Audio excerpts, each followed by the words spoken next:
بسم الله الرحمن الرحيم.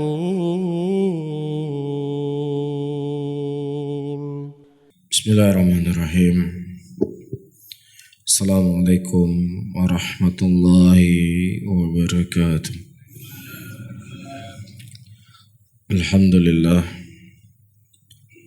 الحمد لله حمدا كثيرا طيبا مباركا فيه مباركا عليه كما يحب ربنا ويرضى.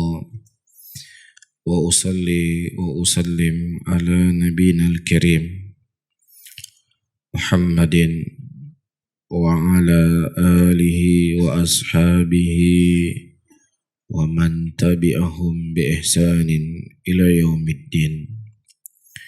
Saudara-saudaraku kaum muslimin dan kaum muslimat rahimani wa rahimakumullah, kita lanjutkan kembali pembacaan kitab kita Syarhus Sunnah lil Imam Al-Muzani rahimahullah. Akhir dari pembahasan kita yaitu mengenai i'tiqadi ahli sunnati wal jamaah, mengenai istiwanya Allah subhanahu wa ta'ala di atas arasy-Nya. Dan telah kita nukilkan pertemuan yang lalu beberapa ucapan dari sahabat Rasulullah sallallahu alaihi wasallam dan ucapan para imam tabi'in mengenai masalah ini. Dan pada subuh hari ini kita akan membaca dari keyakinan imam mazhab yang 4.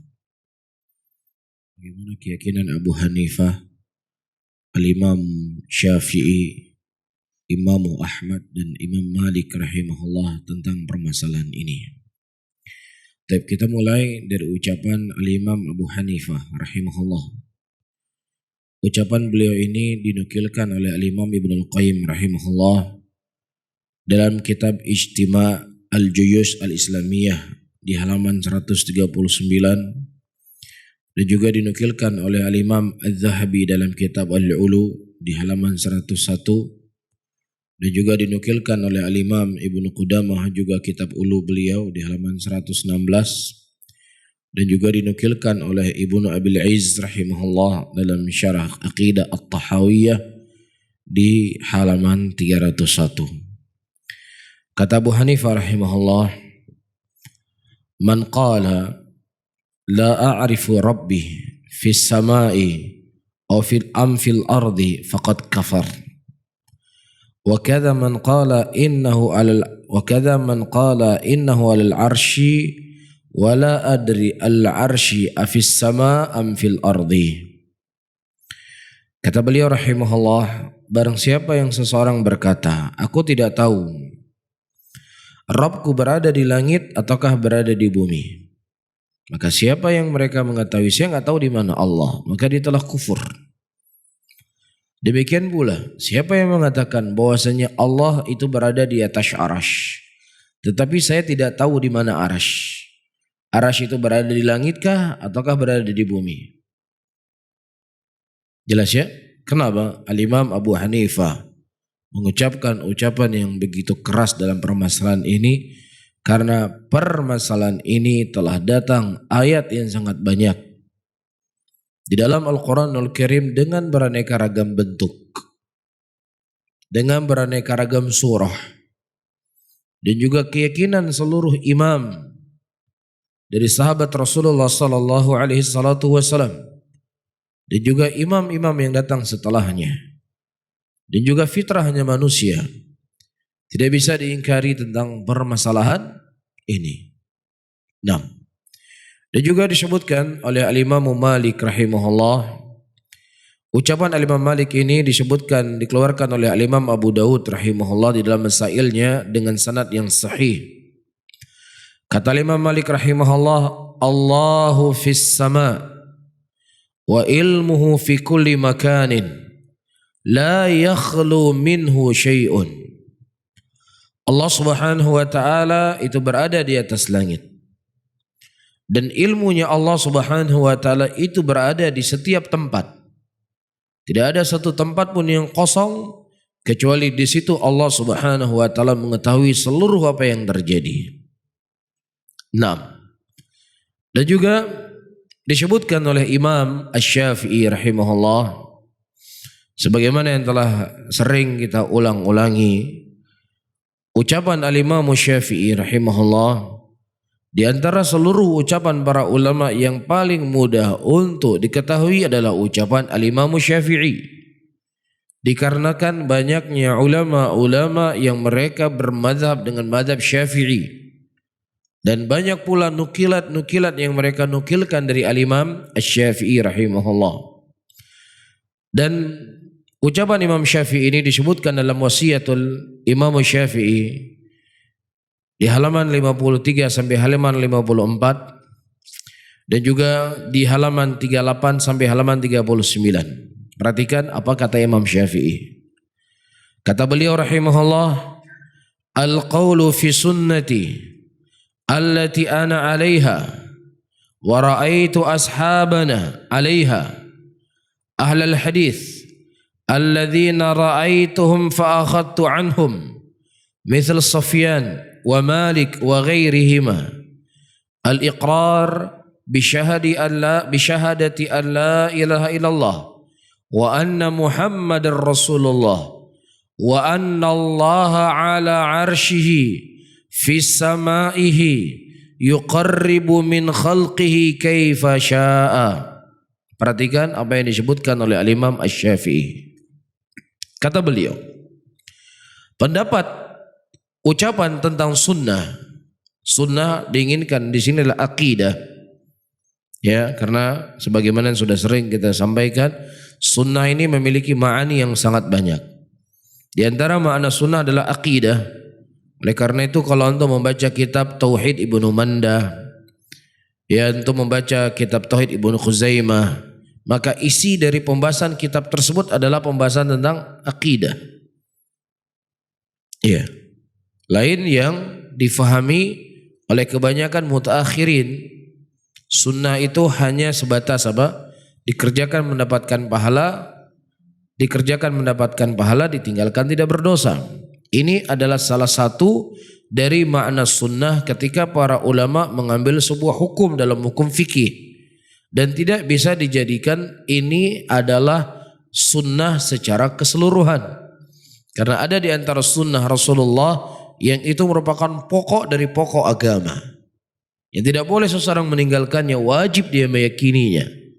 Makanya Imam Syafi'i beliau berkata, pendapat di dalam sunnah yang aku berjalan di atasnya dan juga aku melihat sahabat-sahabatku dari kalangan ahlul hadis yang aku mengambil ilmu dari mereka, semisal Sufyan Ats-Tsauri dan juga Imam Malik dan selain dari keduanya, yaitu mereka seluruhnya mengikrarkan syahadat tidak ada ilah yang berhak disembah kecuali Allah dan Nabi Muhammad adalah utusan Allah, wa annallaha, dan Allah Subhanahu wa taala ala arsyihi, Allah Subhanahu wa taala itu berada di atas arasnya, fi samaihi, di atas langitnya, yuqarribu min khalqihi kaifa syaa,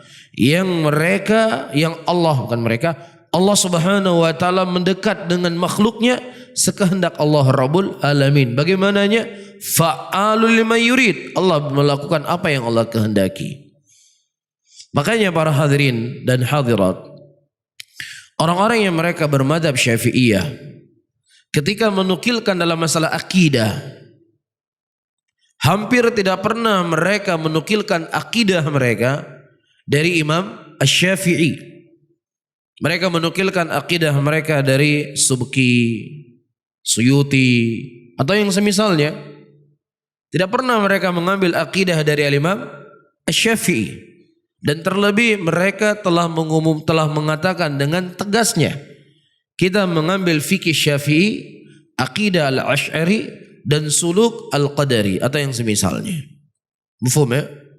Dan ini sebenarnya mereka ingin mengkonfirmasi kepada kita kalau kami tidak mengambil akidah dari Syafi'i. Ini sebenarnya karena nggak mungkin Syafi'i tidak mengajarkan akidah, sebagaimana telah sering kita ulang-ulangi.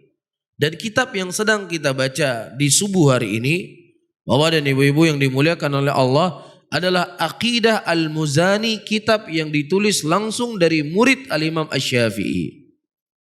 Jadi kalau seandainya beradu argumentasi dari sisi literasi yang diwariskan, maka tentunya tidak ada yang bisa mengingkari kalau ini merupakan akidah daripada imam madhab yang 4, dan terkhusus akidahnya Imam Asy-Syafi'i rahimahullahu ta'ala. 6. Dan juga beliau berkata di dalam kitab Wasiyatul Imam Syafi'i, di jilid yang di halaman 38 sampai 39. Dan dalam qaul yang lain beliau berkata, wa anna Allah azza wa jalla yara fil akhirah yanzuru ilaihi al-mu'minina a'yanan jihara wa yasma'una kalamahu wa annahu fawqal arsy. Allah Subhanahu wa taala nanti akan dilihat di akhirat. Orang-orang mukminin mereka akan melihat Allah Subhanahu wa taala dengan mata kepala mereka. Wa yasma'una kalamahu, dan mereka mendengar ucapan Allah, dan Allah Subhanahu wa taala berada di atas arasy-Nya. Perhatikan ayyuhal ikhwah rahimani wa rahimakumullah. Al-Imam Syafi'i rahimahullah membantah dari 3 qaul al-Asy'ariyah. Dan ketiga-tiganya tidak sama dengan qaul Asy'ariyah. Orang yang mau tatabuk dengan pendapatnya Imam Al-Asy'ari, atau dari orang yang berakidah dengan akidah Al-Asy'ari, pertama, mereka mengatakan Allah tidak bisa dilihat di yaumul qiyamah. Karena kalau Allah bisa dilihat di yaumul qiyamah, berarti Allah nanti seperti makhluknya. Karena sesuatu zat yang bisa dilihat itu diliputi oleh yang namanya arah. Kiri, kanan, depan, belakang, sisi kanan, sisi kiri, utara, timur, selatan, dan lain sebagainya. Dan enggak mungkin Allah memiliki sifat seperti ini. Ini qaulnya Asy'ariyah. Al-Imam Syafi'i berkata apa? Wa anna Allah azza wa jalla yara fil akhirah. Allah Subhanahu wa taala dilihat di yaumul qiyamah. Dan sangat banyak sekali ayat-ayat dan hadis-hadis yang datang yang menjelaskan tentang akidah ini. Di antaranya Allah mengatakan, wujuhu yawma idzin nadhirah ila rabbiha nadhirah. Wajah-wajah pada hari itu dalam keadaan ceria ketika mereka melihat wajah Allah Subhanahu wa taala. Dan juga disebutkan oleh Al-Imam Muslim dari hadis Abdullah bin Amr bin As radhiyallahu taala anhu, Nabi sallallahu alaihi wasallam mengatakan, innakum satarawna rabbakum yaumal qiyamah. Sesungguhnya kalian akan melihat Allah Subhanahu wa taala kelak di yaumul qiyamah. Ini akidah dari akidah Ahlus Sunnah. Ini akidah dari akidah Al-Imam Syafi'i. Dan ini yang saya katakan, Al-Asy'ari ini berbeda dengan akidah Syafi'i dalam masalah ini. Tidak ada dari kalangan Al-Asy'ari yang mengatakan apa? Allah bisa dilihat. Yang dilihat adalah rahmatnya Allah. Yang dilihat adalah nikmatnya Allah. Karena apa? Kenapa mereka menolak sifat melihat? Allah bisa dilihat. Apa yang saya sebutkan tadi? Kalau Allah dilihat berarti Allah diliputi oleh sisi. Dari mana sisi kekeliruannya? Karena selalu mereka ketika membahas tentang Allah, mereka selalu mengkiaskan kepada manusia. Ini jadi masalah. Padahal hukum qiyas, saya ulangi kembali dan terus saya ulangi, hukum qiyas adalah ketika ada alaqah bainal, ada dari usul dan furu'nya. Ada alaqahnya, ada hubungannya. Ya, ketika Rasulullah mengharamkan khamar, kemudian datang setelahnya hari ini putau, sabu-sabu, heroin, itu dikias kepada khamar. Kenapa? Karena ada hubungannya di sini. Makhluk sama makhluk, benda dengan benda. Ya, ini memabukkan, ini juga memabukkan. Nah, ketika Anda berbicara tentang sifat Allah, kemudian Anda langsung kiaskan kepada makhluk, ini keliru. Ya, kalau Allah beristiwa di atas arsy, kalau Allah bisa dilihat, berarti seperti makhluk bisa kita lihat. Makhluk kalau bisa dilihat diliputi oleh sisi-sisinya. Nah, nggak mungkin Allah seperti ini. Ini kelirunya, ini salahnya. Jangan pernah kita ketika membahas tentang sifat Allah, kita kias kepada sifatnya makhluk. Ini jadi masalah. Ya, dan saya ulangi kembali apa yang telah saya sebutkan pada pertemuan yang lalu. Perbuatan makhluk saja terkadang nggak masuk logika kita. Apalagi Anda berbicara tentang sifatnya Allah. Apa yang saya sering contohkan mengenai Isra dan Mi'raj. Semua orang Islam meyakini Rasulullah SAW di Isra dan di Mi'rajkan oleh Allah ke langit ketujuh mengambil perintah salat. Kalau antum naik pesawat, ya ada layar TV di depan di seat antum, di kursi antum akan mendapatkan cuaca di luar pesawat itu minus 50 derajat Celcius. Itu padahal jaraknya cuma 10 km dari daratan, minus 50 derajat Celcius. Bisa bayangkan kalau pesawat jalannya 1000 km di atas udara, di atas darat, berapa minus di situ, berapa kedinginan yang akan dirasakan. Secara logika mungkin gak Rasulullah naik ke langit? Beku Rasulullah, gak ada pakaian khusus pada waktu itu. Pakaian astronot dipakai oleh Nabi. Ya atau tidak? Secara logika kita mungkin gak Rasulullah mengambil perintah dalam sholat? Secara logika kita, secara ilmu teori kita, secara ilmu fisika, ilmu astronomi, apapun namanya, itu nggak mungkin. Karena harus ada pakaian khusus, karena dinginnya itu luar biasa. Tapi kita percaya nggak kalau Rasulullah itu Isra dan Mi'raj ke langit ke-7? Percaya kita? Tapi secara logika masuk atau enggak? Makanya jangan pakai logika dalam masalah ini. Dalam masalah gaib cukup imani, udah selesai masalah.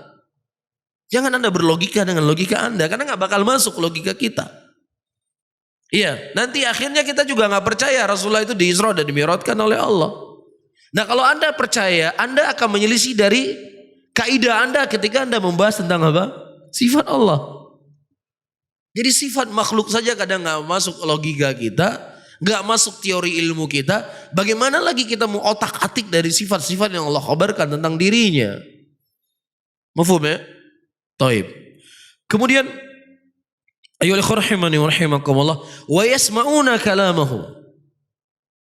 Dan nanti di yaumul qiyamah orang-orang akan mendengar ucapan Allah Subhanahu wa taala. Mendengar sesuatu yang dengar, sesuatu yang terlafatkan. Dan Asy'ariyah mereka mengatakan Allah tidak berbicara dengan huruf dan suara, tetapi kalam nafsani. Berarti sesuatu yang nafsani itu nggak bisa didengar. Tetapi sesuatu yang memiliki suara, ada lafadznya, itulah yang bisa didengar. Jelas? Ini juga Imam Syafi'i tidak berakidah dengan akidah yang saya sebutkan tadi. Karena Asy'ariyah mengatakan Allah tidak berbicara dengan huruf dan suara. Ketika tidak berbicara dengan huruf dan suara nggak bisa didengar. Jelas? Yang ketiga, wa annahu fawqa 'arsyihi. Allah berada di atas arasy-Nya. Asy'ariyah tidak meyakini keyakinan seperti ini. Ya, jadi Imam Syafi'i menyebutkan 3 hal yang itu menunjukkan berbeda antara akidah al-Imam Syafi'i dengan akidah al-Asy'ariyah. Jelas ya? Makanya saya ulangi kembali, mereka tidak akan pernah mengatakan kami berakidah dengan akidah Syafi'i, enggak berani. Mereka pasti akan mengatakan fikihnya apa? Syafi'i. Mafhum? Orang-orang cerdas di kalangan mereka. Tapi orang-orang yang cuma ikut-ikutan, puy-pugaan. Ipugahnya ipugah aja. Ya wajar, orang nggak belajar. Tapi orang-orang yang cerdas dari kalangan mereka, yang membaca dari buku-buku Syafi'iyah, mereka pasti meyakini. Kita mengambil akidah Syafi'i. Karena akidah Syafi'i itu akidah para ulama terdahulu. Tetapi mereka tidak menyalahkan akidah Imam Syafi'i. Tetapi mereka mengatakan di zaman terdahulu orang-orang fitrahnya itu masih bersih. Jadi ketika para imam menceritakan tentang Allah beristiwa di atas arsy tanpa ditakwil, orang nggak memikir macam-macam. Tapi datang ulama-ulama al-mutaakhirin yang terkadang mereka melihat situasi dan sikon masyarakat. Ketika kita mengatakan Allah itu beristiwa di atas arsy-Nya, mereka akan menghayalkan nanti Allah seperti makhluk. Nah supaya ini tidak terjadi, maka kita takwil. Saya dengar langsung dengan telinga saya di sebuah video. Orang-orang yang cerdas dari kalangan Asy'ariyah. Jelas sekali beliau mengatakan akidah ini dibagi menjadi 2. Ada akidah salaf, ada akidah mutaakhirin. Kenapa beliau mengatakan takwil? Ini alasannya. Supaya orang tidak menyangka nanti Allah seperti makhluknya. Karena akal manusia itu berbeda-beda setiap zaman, setiap masa. Maka perlu kita takwil. Kalau zaman dulu tidak ada yang ditakwil dari para imam salaf. Ini orang yang cerdasnya, orang yang pinternya. Jadi orang-orang yang ulama-ulama di Facebook itu yang nggak ngerti, dia nggak pernah belajar. Gak paham apa itu akidah. Gak pernah mengambil dari kitab-kitab para ulama, dia mengqarinkan. Mafhum? Dan ucapan mereka la yultafat alaih. Ucapan ulama-ulama Facebook, fuqaha Facebook itu gak yultafat alaih. Gak dipandang. Ya, tapi orang-orang cerdas dari kalangan al-Asy'ariyah jelas sekali mereka berbicara tentang masalah ini. Ya, kalau seandainya dia mengatakan tidak ada, berarti dia membohongi apa yang dia ketahui dari ilmunya atau memang nggak ngerti sama sekali. Mafhum? Dan ini nggak bisa diingkari. Ini kitab-kitab yang masih ada sampai hari ini. Apa yang ternukilkan dari imam-imam tersebut. Jelas ya? Kemudian saya baca dari ucapan al-Imam Ahmad rahimahullah. Perhatikan apa yang disebutkan oleh Imam Ahmad. Qala Imam Ahmad rahimahullah. Beliau punya kitab dengan judul Rad al-Jahmiyah. Kitab tipis tidak terlalu tebal. Rad al-Jahmiyah. Apa kata beliau? Faqulna lahum ankartum ayyakuna Allah ala arshi wa qad qala ta'ala ar-rahmanu ala arshi istawa wa qala khalaqas samawati fil ard wal ard fi 6 ayyamin thumma istawa 'ala al-'arsy. Perhatikan baik-baik. Jahmiyah adalah kelompok yang mereka menolak dari sifat-sifat Allah Subhanahu wa taala. Mereka mengatakan Allah tidak punya nama dan Allah tidak punya sifat. Ya, dan ucapan-ucapan para ulama, siapa saja yang mereka mengingkari dari sifat-sifat Allah digolongkan sebagai kelompok Jahmiyah. Walaupun ada Jahmiyah yang gulat, yang tidak menetapkan semua dari sifat-sifat Allah, ada Jahmiyah yang menetapkan sebagian sifat dan mengingkari sebagian sifat. Masuk dalamnya Asy'ari wal Maturidiyah wal Kulabiyah dan seterusnya. Imam Ahmad menulis satu kitab. Apa judulnya? Rad al-Jahmiyah. Iya. Di halaman nanti akan saya sebutkan. Beliau menyebutkan. Ya. Faqulna lahum, kami katakan kepada mereka, kepada siapa? Kepada Jahmiyah. Angkartum, apakah kalian mengingkari? Ayyakuna Allah 'alal 'arsy. Apakah kalian mengingkari Allah Subhanahu wa taala berada di atas arasnya? Dalam keadaan Allah mengatakan dalam ayatnya Ar-Rahmanu 'alal 'arsy istawa. Allah beristiwa di atas arasnya. Dan juga Allah khabarkan dalam Al-Quran, khalaqas samawati wal ard fi 6 ayyamin thumma istawa 'alal 'arsy. Dia adalah Allah yang menciptakan langit-langit dan menciptakan bumi selama 6 hari. Kemudian Allah beristiwa di atas arasnya. Apakah Imam Ahmad mentakwil istiwa berarti dengan istaula? Tidak. Beliau memahami ayatnya sebagaimana zahirnya. Dan juga dalam tempat yang lainnya dalam kitab Rad al-Jahmiyah beliau berkata, wa qad akhbarana annahu fis sama faqala amintum man fis sama ay yakhsifa bikumul arda fa idza hiya tamur. Ya, dan juga Allah Subhanahu wa taala telah mengkhabarkan kepada kita kalau Allah itu berada di atas langit. Dan Allah telah berkata dalam ayatnya, apakah kamu merasa aman dengan siapa yang berada di langit? Merasa aman kamu dengan siapa yang berada di langit? Siapa yang berada di langit yang diinginkan oleh Allah? Allah Subhanahu wa taala. Dan juga Allah mengatakan ilaihi yas'udu kalimat thayyib. Hanya kepada Allah lah naik semua kalimat-kalimat yang baik. Nah, yang namanya naik gimana? Mungkin enggak namanya naik gini-gini mutar-mutar dia di mana-mana. Yang namanya naik dari bawah ke atas. Allah mengatakan ilaihi yas'udu kalimat thayyib. Hanya kepadanya lah naik kalimat-kalimat yang baik. Dan juga Allah mengatakan inni mutawaffika wa rafi'uka ilayya. Keyakinan kita muslimin ketika orang-orang Yahudi berkhianat ya kepada Nabi Isa alaihi salatu wassalam, mereka ingin mensalib Nabi Isa. Orang Protestan mereka berkeyakinan Nabi Isa itu benar-benar disalib sebagai bentuk apa? Pengampunan dosa, penebusan dosa bagi pengikutnya. Itu keyakinan mereka Nasrani. Adapun keyakinan kita orang Islam apa? Apa keyakinan kita orang Islam?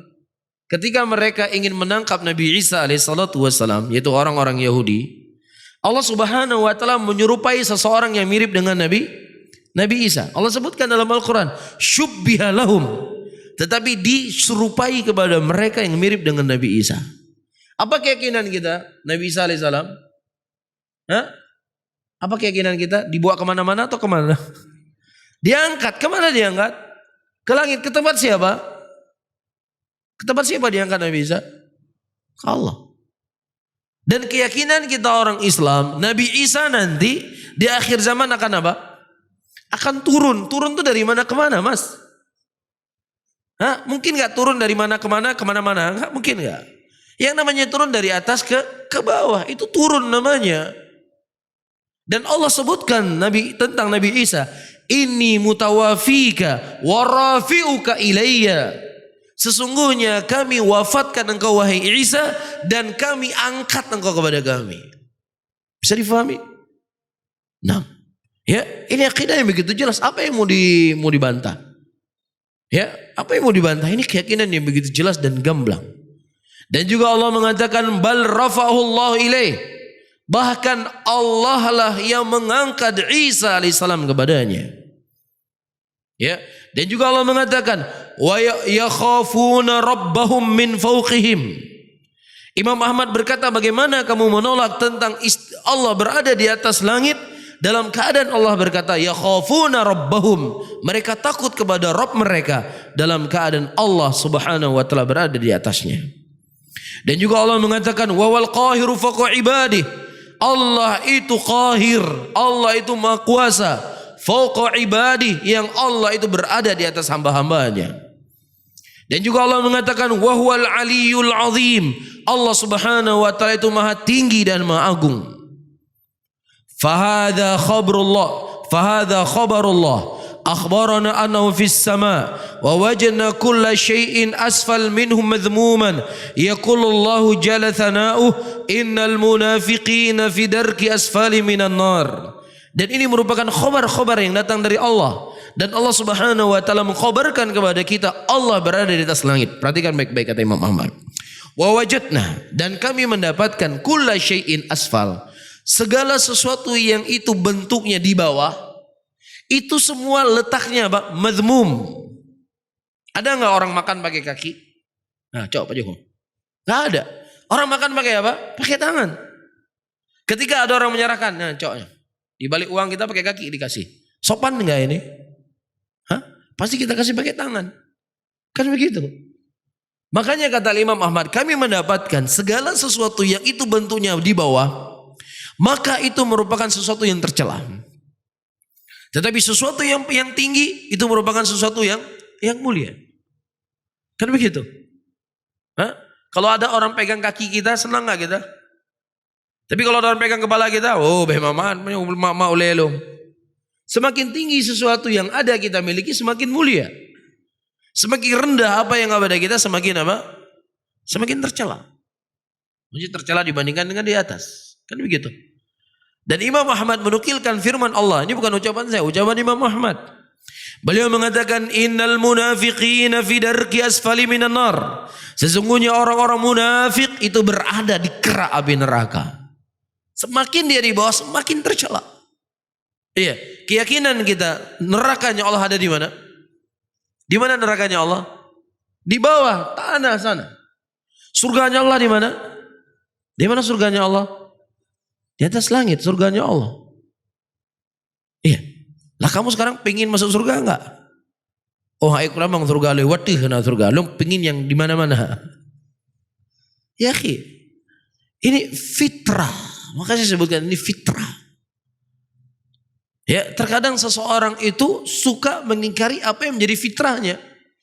Saya sering mengatakan dan saya ulangi kembali sebagai penguat. Setiap orang punya masalah. Setiap orang punya masalah. Nyo kabeh usaha kabeh mendum. Mandum cara kaku pegat. Nyo tinggal kat serah mendang waduh. Sering gak kayak gitu? Ke atas tuh ke siapa, Mas? Kita serahkan ke waduh. Kalau kita tanya, sawaduhan. Oh. Pasti dia akan apa? Oh, maksudnya begini. Oh, maksudnya begini. Itu fitrah itu muncul tiba-tiba. Ya, nah sekali-sekali perlu direkam itu. Kalau kita punya masalah, pegat. Terserah waduh, direkam. Ya, nanti kita nggak. Ini ucapan kamu sendiri. Ke siapa kamu serahkan urusan kamu di atas sana? Ke siapa? Kenapa kamu nggak mengatakan kakilah terserah kemana-mana? Nggak ada. Pasti dia akan menyatakan fitrahnya seperti itu. Serah ke atas, serah ke atas. Kan begitu. Ya, nah kemudian. Ayol hadirun wal hadirat ini rahmati oleh Allah. Ya, di sini banyak sekali penukilan dari ucapan para ulama, dan terakhir saya baca ucapan Al-Imam Abul Hasan Al-Asy'ari rahimahullahu taala. Al-Imam Abul Hasan Al-Asy'ari wafat pada tahun 324 Hijriah. Beliau mengucapkan ucapan ini dalam kitab beliau Al-Ibanah. Kitab Al-Ibanah, walaupun kitab ini diingkari oleh banyak orang. Tapi sebagaimana kita maklumi dan sering kita ucapkan, kita nggak ada urusan sama mereka. Ya, nggak ada urusan sama mereka diterima atau tidak diterima. Toh ayat Allah Ar-Rahmanu 'alarsyis istawa saja ditakwil sana ditakwil kemari, apalagi cuman tulisan seorang manusia, kan begitu. Ya enggak? Ucapan Nabi SAW, ucapan seorang yang maksum saja ditakwil, tidak diterima. Apalagi cuman ucapan seorang manusia. Iya. Kata Imam Al-Asy'ari dalam kitab Ibanah, fa in qala qailun ma taquluna fil istiwa qila naqul innallaha mustawin 'ala 'arsyihi kama qala ar-rahmanu 'alal 'arsyi istawa wa qala ilaihi yas'udu kalimat thayyib wa qala bal rafa'allahu ilaihi wa qala hikayatun an fir'aun wa qala fir'aun ya haman ibni li sarhan la'alli ablughul asbab as-samawati fa'attali'a ila ilahin Musa wa inni la'adhunnuhu kadhiban kadzdzaba Musa fi qawlihi innallaha fawqas samawat. Perhatikan ucapan Al-Imam Al-Asy'ari itu hampir sama dengan ucapan Imam Ahmad, karena memang Al-Imam Abul Hasan Al-Asy'ari, saya cerita sedikit walaupun sudah pernah saya singgung. Al-Imam Abul Hasan Al-Asy'ari di awalnya beliau berakidah dengan akidah Mu'tazilah. Apa akidah beliau? Mu'tazilah. Ya, dan Al-Imam Ibnu Kullab yang disebut dengan Kullabiyah. Al-Imam Ibnu Kullab adalah seorang alim pada waktu itu yang sangat gencar dalam membantah Mu'tazilah dan membuat kagum bantahan-bantahan Ibnu Kullab kepada Mu'tazilah. Kemudian Al-Imam Abul Hasan Al-Asy'ari mendapatkan hidayah, berpindah dari mazhab Mu'tazilah kepada mazhab Al-Kullabiyah. Ya, dari bantahan-bantahan Ibnu Kullab rahimahullah. Kemudian Al-Imam Abul Hasan Al-Asy'ari menambah beberapa i'tiqad yang tidak dibawa oleh Ibnu Kullab. Maka muncullah akidah Al-Asy'ari. Kemudian setelahnya Al-Imam Abul Hasan Al-Asy'ari menghilang beberapa saat, dan setelah beliau menghilang, beliau hadir di tengah masyarakat. Muncul beliau rahimahullah. Ya, kemudian beliau mengatakan, ya, sesungguhnya aku melepaskan akidahku yang terdahulu sebagaimana aku melepaskan pakaianku hari ini. Beliau melepaskan pakaian beliau. Ya, dan beliau kembali kepada akidahnya Al-Imam Ahmad rahimahullah. Lagi-lagi saya katakan, kita nggak ada urusan orang terima ataukah tidak terima. Kalaupun Anda tidak terima, walaupun tidak benar berita ini, maka tentunya akidah ini bukan hanya ternukilkan dari Al-Imam Abul Hasan Al-Asy'ari, tapi telah ternukilkan dari imam-imam sebelumnya. Kan begitu. Iya. Nah, disebutkan oleh beliau rahimahullah, kalau seandainya ada orang berkata, "Ma taqulun fil istiwa?" Apa pendapat engkau tentang istiwa? Qila, maka katakanlah, naqul, kita mengatakan bahwasanya Allah Subhanahu wa taala beristiwa di atas arasy-Nya. Sebagaimana Allah katakan Ar-Rahmanu 'ala 'arsy istawa. Sebagaimana Allah mengatakan hanya kepadanya lah naik kalimat-kalimat yang indah, dan Allah juga berkata bahkan Allah mengangkat kepadanya. Semua dalil-dalil yang digunakan oleh Imam Ahmad itu juga dalil yang digunakan oleh Al-Imam Abul Hasan Al-Asy'ari, dan dalil-dalil ini juga yang digunakan oleh para ulama di zaman sekarang. Ya, menukilkan tentang akidah Ahlussunnah tentang masalah ini. Makanya kita telah menukilkan ucapan para imam Asy-Syafi'iyah di awal pembahasan kita. Ya, di antaranya kita menukilkan dari ucapan seorang alim dari ulama Syafi'iyah ketika kita berbicara tentang masalah akidah. Ternukilkan dari imam-imam dari segala zaman, segala masa. Datang dari segala penjuru dunia. Ada yang dari Irak, ada yang dari Basra, ada yang dari Yaman, ada yang dari Madinah, ada yang dari Mekah. Dan beraneka ragam zamannya. Ada yang hidup zaman 100-an, ada yang hidup 200-an, ada yang hidup 300-an, dan seterusnya. Kata beliau, seakan-akan ketika mereka berbicara dalam masalah akidah, ada satu orang juru bicara. Ya, seakan-akan terucap dari satu lisan yang sama. Padahal apa? Mereka berada dari antara daerah yang beraneka ragam. Mereka berada dari zaman-zaman yang berbeda-beda. Tapi seakan-akan ketika berbicara dari akidah, tentang akidah, dari satu lisan yang sama. Ini kita nukilkan di awal kajian kita dari ucapan ulama Syafi'iyah. Ya. Nah, begitu juga Al-Imam Abul Hasan Al-Asy'ari ketika beliau membahas masalah ini sama persis seperti apa yang disebutkan oleh Imam Ahmad. Dalil-dalilnya itu sama seperti dalil yang digunakan oleh Imam Ahmad rahimahullahu taala. Bisa difahami ya? Dan juga Allah Subhanahu wa taala menceritakan tentang Fir'aun di dalam Al-Qur'an. Wa qala Fir'aun, ketika Fir'aun berkata, "Ya Haman, wahai Haman, ibni li sarhan, bangunkanlah kepada saya sebuah tangga atau yang semisal dengan tangga, agar aku bisa naik ke langit dan melihat Tuhannya Musa di sana. Dan aku yakin si Musa ini adalah pendusta." Kata siapa? Kata Fir'aun. Nah, dari mana Fir'aun mengetahui bahwasannya Tuhan Musa berada di atas langit? Dari mana? Dari informasi Musa. Makanya dia mengatakan ucapan seperti ini. Makanya para ulama mengatakan siapa yang meyakini adanya Allah di atas arasy, maka akidahnya siapa? Musawiyah. Siapa yang mengingkari Allah berada di atas arasy, maka akidahnya siapa? Nah, sudah lanjut. Yang nggak perlu saya ucapkan. Dengan ayat ini mereka gunakan para ulama. Faham? Karena Fir'aun mengingkarinya. Kata Imam Abul Hasan Al-Asy'ari, kadzdzaba Musa. Fir'aun mendustai Musa. Fi qaulihi, pada ucapan Musa, innallaha fawqas samawat. Allah itu berada di atas langit. Fir'aun mendustai Musa. Kata siapa? Abul Hasan Al-Asy'ari. Dan juga Allah mengatakan dalam Al-Quran, a'amintum man fis sama, apakah kamu merasa aman dengan siapa yang berada di langit? Ya, ini juga ayat yang beliau gunakan. Yani jami samawat innama aradal arsh alladhi wa a'la samawat ala tara anna dhakara samawat faqala wa ja'al qamar fihinna nura wa lam yarid annahu ayamla'uhunna jami'a. Dan Allah Subhanahu wa taala di sini menyebutkan semua langit-langit yang menunjukkan bahwasanya Allah berada di atas arasy-Nya.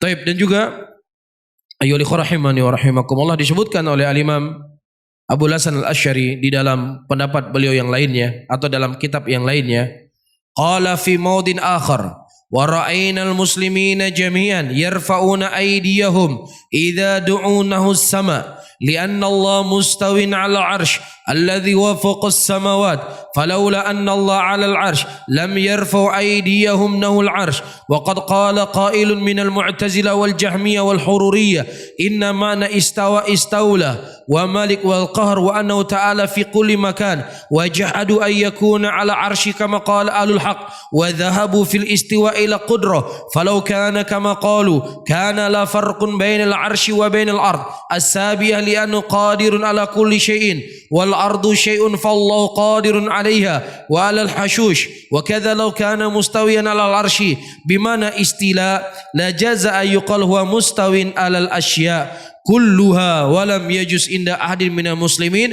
ay yaqul inna Allah mustawin 'ala akhliyah al hashush fa batala ay yakuna al istiwa al istila. Masya Allah, luar biasa. Perhatikan apa kata Imam Abul Hasan Al-Asy'ari.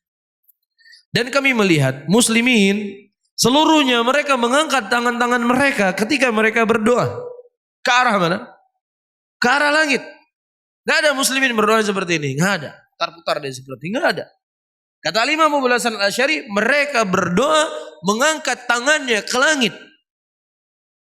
Iya. Lianna Allah, kenapa? Lianna Allah mustawin ala arsy. Karena Allah beristiwa di atas arasnya. Alladzi wafaqas samawat, yang itu berada di atas langit, al-arsy. Ya, falaula, kalau seandainya Allah Subhanahu wa taala tidak berada di atas arasnya, maka tentunya mereka tidak mengangkat tangan-tangan mereka ke arah langit. Wa qad qala qailun minal mu'tazilah, dan telah dikatakan dari kalangan Mu'tazilah dan Jahmiyah dan Haruriyah bahwasanya mana istiwa adalah menguasai. Ya, menguasai. Sesungguhnya Allah Subhanahu wa taala itu di setiap tempat, dan mereka mengingkari keberadaan Allah Subhanahu wa taala di atas arasnya sebagaimana yang diucapkan oleh ahlul haq. Dan mereka memahami, berkeyakinan istiwa itu adalah qudrah. Kalau seandainya kita katakan sebagaimana yang mereka katakan, maka tidak ada bedanya di antara arsy Allah dengan bumi yang paling rendah. Yang paling rendah, bumi yang ketujuh. Kenapa? Dikarenakan Allah Subhanahu wa taala mampu di atas segalanya. Ya tidak? Kalau seandainya dikatakan qudrah, Allah mampu nggak Allah Subhanahu wa taala di atas segalanya? Mampu di atas segalanya. Tetapi ketika Allah menyebutkan Allah berada di atas arasy-Nya, Allah Subhanahu wa taala ingin mengkhabarkan kepada kita, bukan sedang menceritakan tentang qudrahnya Allah. Kalau qudrahnya Allah, Allah mampu apapun yang ingin Allah lakukan.